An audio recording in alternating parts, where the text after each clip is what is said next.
Hello and welcome into Multiverse Videos Tech Tuesdays. And today I've got another interesting video for you, if you can call it interesting. Today I thought I'd do a What's on My iPad video for you today. But you can see me in the reflection of the display. You can see me, the MacBook, and everything else. You can see me in the reflection of the glass on the iPad. And so today I thought I'd go over the apps and stuff that I have on my iPad and talk about them a little bit and what they are and kind of why I use them, kind of, I guess. So let's go ahead and get started. This is the iPad mini. This is the first generation iPad mini. This particular version of the iPad came out in 2012. I've had it since 2013, and I'm due for an upgrade. So new models this year, you know, I'm telling you. But anyway, so we're going to be taking a tour of this iPad. Just as a quick note, this iPad actually is running the public beta of iOS. So I do run the public betas on here. Right now it is running the 7th public beta of iOS 9.3 as of the date of making this video. It's still in beta. It's not out to the public yet. And so I have the beta running on here. So things might be a little bit slower than usual, just simply because I'm running a beta. But first, let's go ahead and unlock it. I have to enter in my credentials to unlock my device here. And we're taking right into my home screen here. Let me see if I can lower the brightness. That'll make it a little bit easier to see on the computer display. Well, let's see. Let's see. Let's see. How am I going to do this here? Angle the lid, the screen of my MacBook Pro down a little bit. That might help it a little bit. Let's see. I don't want to bring it up too much because it does tend to get washed out. So it doesn't really play ball with me, but you know, we'll make it work. So this is the home screen of my iPad, and of course, if you tip it that way, it auto, you know, reverts that way. So I guess we'll start with the bottom here. The bottom is called the dock, just like on. I'll put it back in sleep mode, just like this thing at the bottom of your Mac is called a dock. iOS has the same thing. It's called a dock. It's used for your most used applications, and in this case, you can hold up to 6 on the dock. And these are the 6 that I have in my dock that I use, and these are the 6 most frequent apps that I use on a daily basis. First off, we'll start with this. This is the built-in right here. This is the built-in mail client in iOS. Some people will use Outlook, some will use Google Drive. I just use the built-in mail client. It works for me, so I use it. The next one here is RadarScope. This is a wonderful program. If you are a weather enthusiast or a weather nerd, this is an app that you have to have. RadarScope shows you it's basically just a radar display application, but one of the good things about it, though, is it's a very professional application, and it allows you to view every single radar in the entire country that's maintained by the National Weather Service. Their radars are called NEXRAD, and that stands for Next Generation Radar. And all the NEXRAD radar sites across the country are in this app, and you can view them all. And right now we're looking at the Milwaukee radar because there was some severe weather out here earlier today, and I was kind of watching that a little bit. But also one of the good things is that we have the ability to browse through every single radar product. Now, you don't need to know what this means, but you know, here we have velocity, and we use this for radial wind shear. Now, you don't need to know what that means, but I'm just saying that you could view every single product on here, even the new dual pole products like correlation coefficient, which shows us debris signatures. Again, you don't need to know what all these technical terms mean, but just know that it's a very professional app. A lot of weather people use this, from weather enthusiasts like myself to storm trackers to storm chasers, and even on-air broadcast meteorologists use this. Many have a app called RadarScope for TV, which is a specialized version of this that works through an Apple TV. Of course, you can AirPlay the regular. You know, you can AirPlay this right to an Apple TV and right on your big screen TV if you want to. But there's a specialized version for the broadcast industry that kind of gives you a couple more features and things like that. But a lot of people use RadarScope, and it is a very, very fantastic program. It's a little bit expensive, though, on the terms of mobile apps. It is a bit expensive, but it's well worth it if you are a storm person, if you're like a, a big weather geek, you should have RadarScope. It's available for iOS, Android, and there's also a Mac version. And yes, I do have all three. I have the Android version, I have the Mac version, and I also have the iOS version. So it's really cool. Plus, there's a pro subscription you can get that gives you lightning data and a few other things. But the pro subscriptions are separate. I only have the Pro subscription on the Mac because I use the Mac version more than I do the iOS or Android version. The next one, of course, is Facebook, the standard Facebook client app. Safari, again, that's just your main browser on iOS. Safari's right there. Little compass. Again, Safari is the main browser on iOS. I just use it because it works. But another reason I use Safari versus another browser like Mercury or Chrome is because I actually use Safari on my Mac. Safari is my main browser on my Mac, and because it's all synced via iCloud, all my bookmarks and my history and everything is all synced from iOS to the Mac via iCloud. And so that's one of the reasons why I use Safari over all the other browsers that are out there for iOS. And because I use it on my Mac, why not use it on iOS? It just makes sense. Next one is Instagram. I generally do post to Instagram. I do try to get at least one post on Instagram a week. I don't do daily posts just because I'm not that interesting. Unfortunately, there is no native Instagram app for the iPad. It is just the standard iPhone app. And I got to make sure what comes up first because I don't want to reveal anybody's username who might be my friends. I'll just go to search. Yeah, I'll just do that just in case. You can see it's the actual iOS. It's the actual iPhone app, but it's been ambiguated to fit the width of the iPad screen. Unfortunately, I think Facebook now owns Instagram. They will never probably release a version for iPad, which is kind of a double standard because there actually is a version for Android that runs on Android tablets, but they won't make an iPad version. I don't know. Go figure. The next one here is called Tweetbot. And I do get, some people, in college and stuff ask me about this. What is Tweetbot? Tweetbot is the best Twitter client known to man on the planet.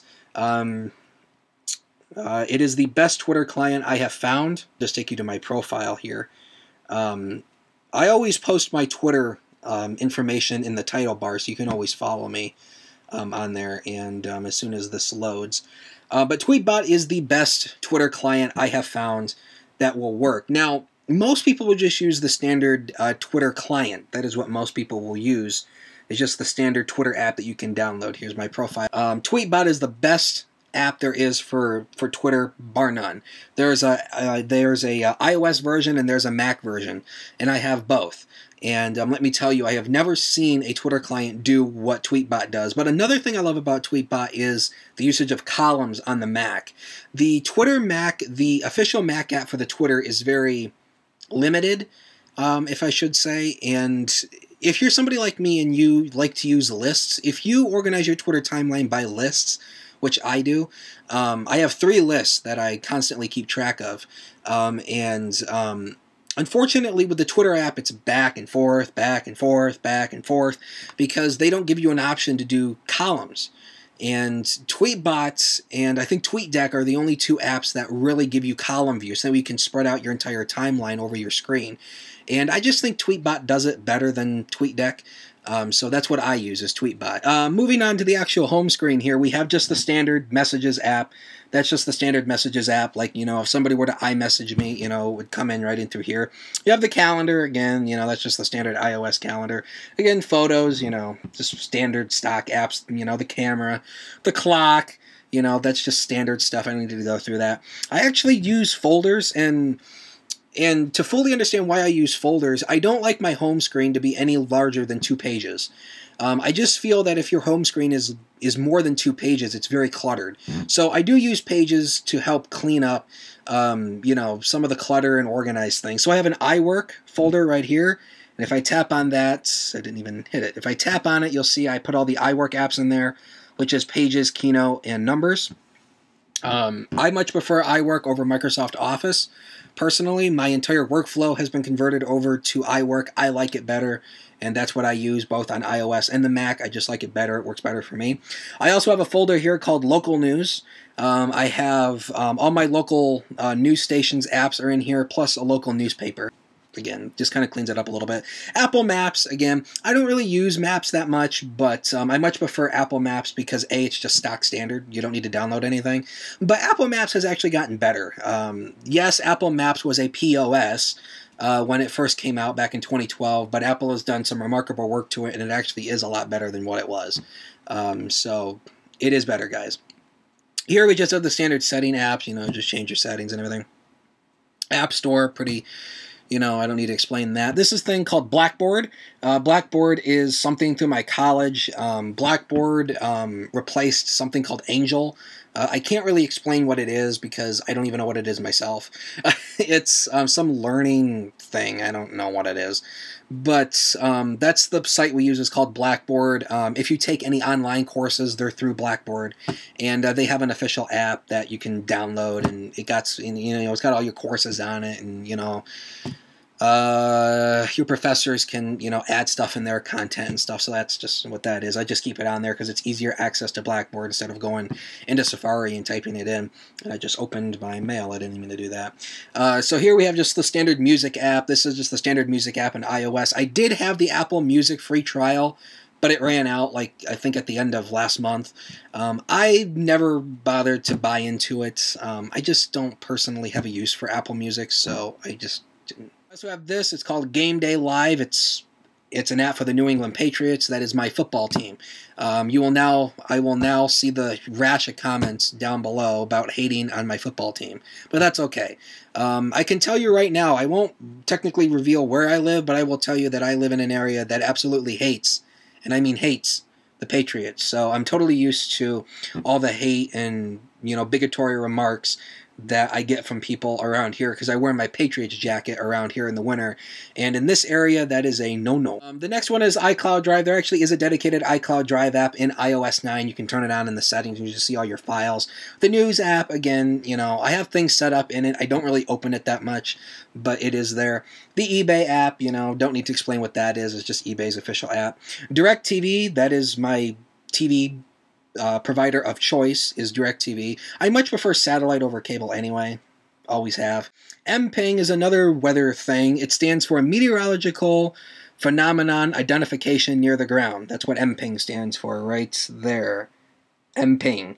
And MPing was developed by the National Weather Service and some college out in Oklahoma. I think I can't think of the college name, but it was a direct result. If you open it up, you can basically report weather conditions based on your area. You can select a report, and it shows you your current location, and things like that. Here, I'll kind of do something like that for you. So you can select the report type, whether that be rain, snow, or whatever. All that stuff that's happening near your location, you can, report that, and it goes straight to the National Weather Service, and they see that. And basically, it's what we say. Radar, what you see behind me on this computer back here, it's not RadarScope. That's just another radar program. But radar does so much. The ground truth is important. And MPing really helps to improve the ground truth and really shows everybody what's going on. Speaking about the Weather Service, there it is. Now, the National Weather Service doesn't have their own app.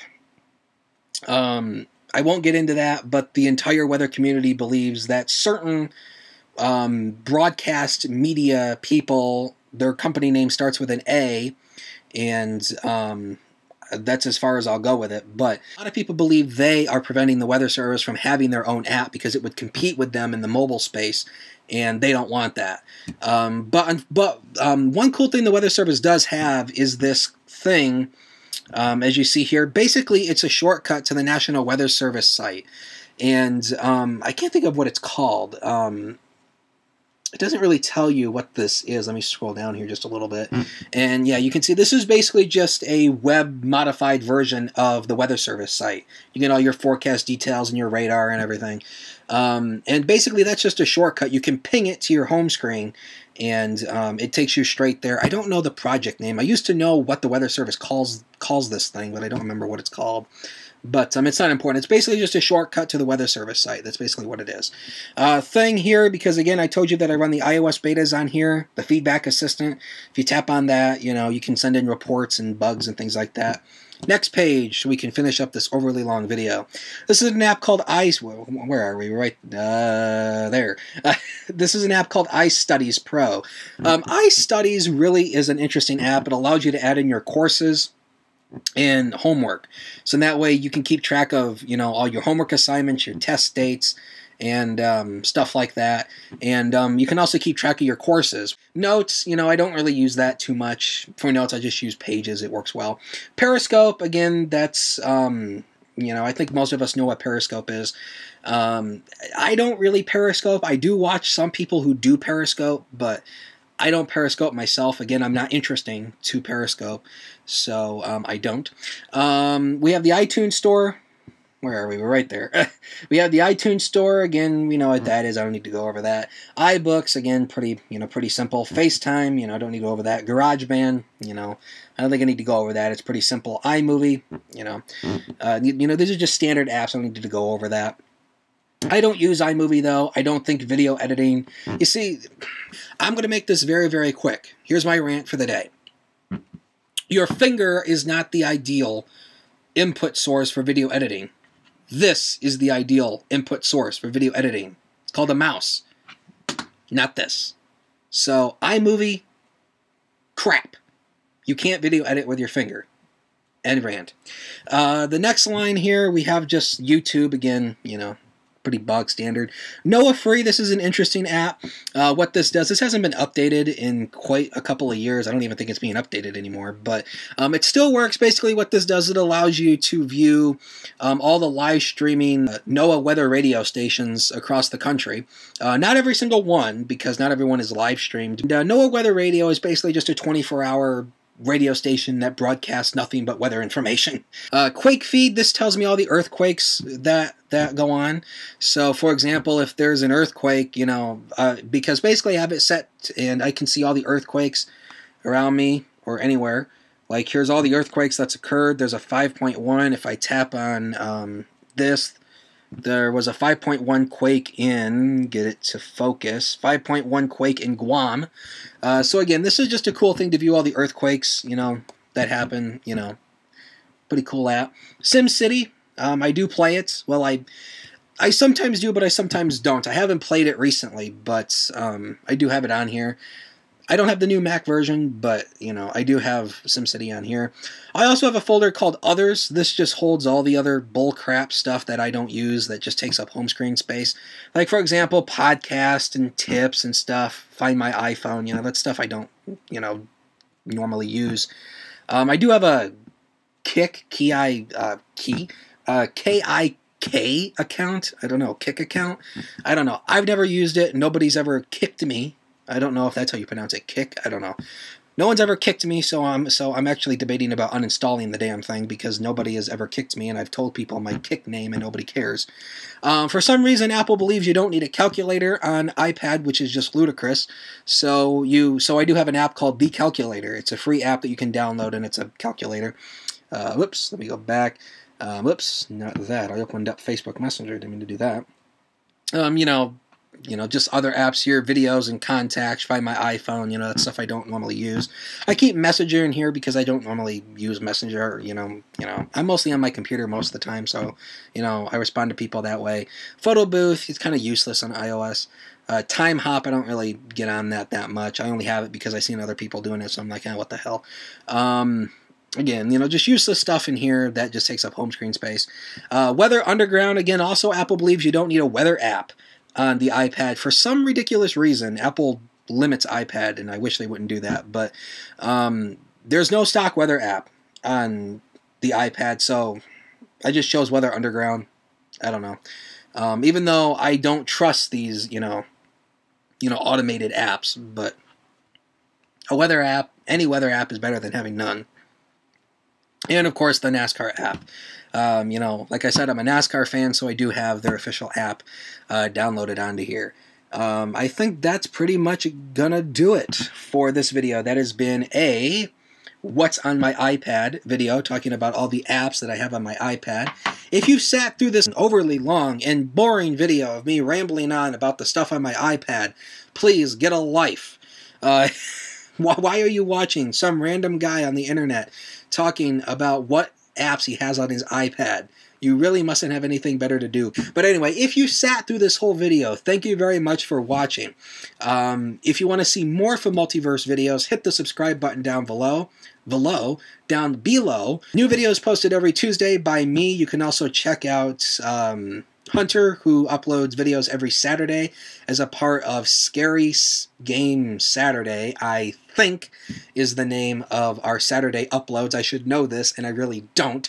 But I think it's Scary Game Saturday, and Hunter does those uploads. So you can check those out every Saturday. Mine are uploaded every Tuesday. Thank you guys for watching. Hit the subscribe button down below, and the radar just went to the radar computer went to sleep. Sad face. Anyway, I'm going to get on out of here. Thank you guys so much for watching. Hit the subscribe button. Check out my main channel if you'd like the Techies World. A link for that will be down in the description below. Thank you for watching, and I'll see you next week.